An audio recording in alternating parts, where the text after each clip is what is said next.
Sir, world class highways तो हम लोग बना रहे हैं। अभी भी कई लोग कहते हैं रोड साइड असिस्टेंस जैसे 2004 में आप भी एक दुर्घटना का शिकार हो चुके हैं। तो आपको क्या लगता है अभी कितना काम करना बाकी है और अब किसको जिम्मेदार मानते हैं, क्योंकि देश में 1,80,000 लोग सड़क दुर्घटनाओं में अपनी जान गंवा देते हैं। ये एक सेक्टर ऐसा है कि मैं इसके बारे में एपोलॉजिक हूँ थोड़ा सा। मैं बहुत कोशिश किया हूँ 10 साल में, पर मुझे इसमें यश नहीं मिल पाया। हमारे देश में 4,80,000 एक्सीडेंट होते हैं और 1,88,000 मौतें होती हैं, और मरने वालों की संख्या 18 से 45 एज ग्रुप में 66% है। 10,000 बच्चे मरते हैं स्कूल के सामने एग्जिट और एंट्री, वहाँ रोड। अभी आजकल तो मैं बोल सकता हूँ कि मैंने अपने घर में पार्किंग में, ये दिल्ली में बड़े बड़े लोग रहते हैं, अभी इनके घर में किसी के घर जाओ ये रोड पर ही गाड़ा रखते हैं अपने, कोई घर में पार्किंग नहीं। बंगला बड़ा बनाते हैं पर रोड पर क्यों रखते हैं? अपने घर में इन्होंने पार्किंग नहीं बनाना चाहिए। अब धीरे धीरे ऐसी स्थिति हो गई कि इतने रोड एक्सीडेंट हो रहे हैं, और इसका बेसिक कारण मैं आज अमेरिकन चैम्बर ऑफ कॉमर्स में सुबह था, जो डिटेल प्रोजेक्ट रिपोर्ट बनाते हैं उसमें डीपीआर में जो गलतियां होती है वो हम बदल नहीं सकते। और मैंने कल ही हमारे एनएचआई के आरओ और पीडी और पीडब्ल्यूडी के चीफ इंजीनियर सबके खिलाफ एफआईआर डालने के लिए एसपी को बोला है कि ये जिम्मेदार है, डालो इनको अंदर डालो।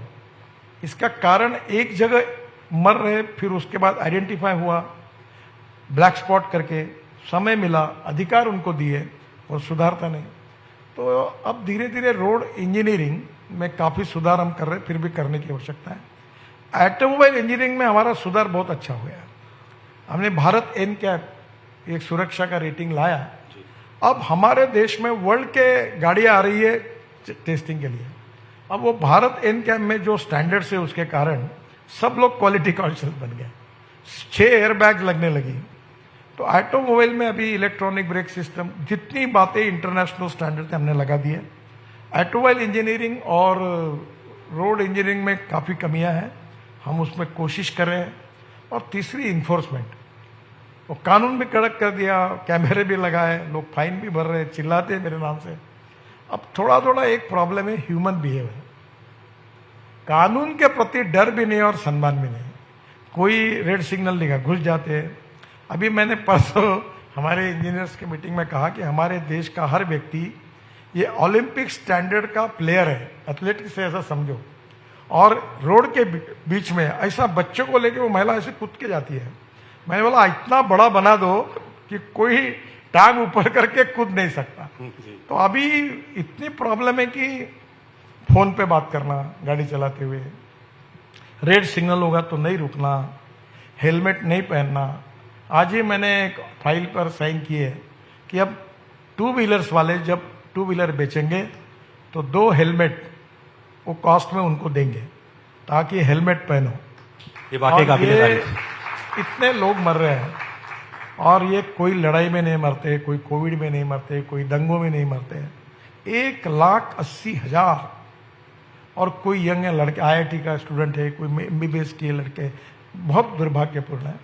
हम कोशिश कर रहे हैं, पर अब आने वाले समय में निश्चित रूप में इससे मार्ग निकलेगा। हाईवेज के किनारे कई ढाबा मालिक कहते हैं जब आप एक कार्यकर्ता थे बीजेपी के, तब आप ढाबों में जाते थे, खाट पर खूब दाल तड़का खाया करते थे। अब आप मंत्री हैं, अब आप जाते हैं तो हाईवेज किनारे ढाबों में और हाईवेज में आपको क्या फर्क नजर आता है? सर, ये हमारा कानूनी डिफेक्टिव है। वो क्या होता है कि ये रोड के बाजू में लोग होटल डाल देते हैं, और होटल डालने के बाद वो धंधा शुरू करते, पार्किंग नहीं करते, कुछ नहीं करते। अभी मैंने ऐसा तय किया है कि एक हम सफर करके एक योजना लाई है। हमारे पास हजारों जगह पड़ी है, वहाँ एक पेट्रोल डीजल गैस स्टेशन होगा, रेस्टोरेंट होंगे, हैंडलूम हैंडीक्राफ्ट होंगे, कम से कम 4 बसेस और 4 ट्रक और 20 कार का पार्किंग होगा। और हम उसका रेटिंग कर रहे हैं। वो टाइम्स ग्रुप की एक कंपनी है, वो मेरे पास आए थे, आज ही मैंने उनको भी बुलाने के लिए कहा है कि मैं ढाबे पे रेटिंग करूंगा। और दूसरा मैंने उसमें रखा है कि हमको पैसा नहीं कमाना है, पर जो टॉयलेट्स होंगे उसमें हर व्यक्ति जाने के बाद साफ करना चाहिए। एक महिला और एक लेडीज, दोनों इसके लिए उनको रोजगार मिलेगा, तो क्लीननेस रहेगा। और कोई माँ अपने बच्चों को दूध पिलानी चाहती तो उसकी एक रूम होगी। तो अब उसका छोटा डिज़ाइन किया है और रोड साइड एम्यूनिटीज़ में भी हमने अच्छा रखने के लिए कोशिश की है। इसका रेटिंग करेंगे, जो खराब करेंगे उनके ऊपर कार्रवाई करेंगे। तो मुझे लगता है इसके कारण ट्रक ड्राइवर्स की और बाकी लोगों की भी काफ़ी सुविधा उसमें होगी। सर, टेस्ला की भारत में एंट्री साफ हो गई है। आम मिडिल क्लास आदमी सोचता है कि भैया मेरी पहुंच में होगी ये, और कब तक ये पॉसिबल होगा, और इसका भारत के ट्रांसपोर्ट इकोसिस्टम पर क्या असर होगा टेस्ला के आने के बाद? देखिए, मैं ज़्यादा कॉमेंट्स नहीं करता इसके ऊपर जी। ओपन मार्केट है भाई, जिसमें दम है वो बनाओ और कॉस्ट में कंपटीशन करो। पर मैं आपको एक बात बताता हूँ, ये जो लोग बना रहे इलेक्ट्रिक कार, सब कंपनियों का नाम नहीं लेता, सभी है, ये कोई कम नहीं है सर, और इनकी कॉस्ट भी कम नहीं है। बेस्ट डिजाइन है। अभी आप देखोगे कार के डिजाइन्स, एक जमाना ऐसा था कि मैंने एक कार मालिक को कहा था, कंपनी वाले को, कि तुम्हारे गाड़ी के साथ अमृतांजन की बोतल भी देते जाओ एक, ताकि इतने उड़ती है।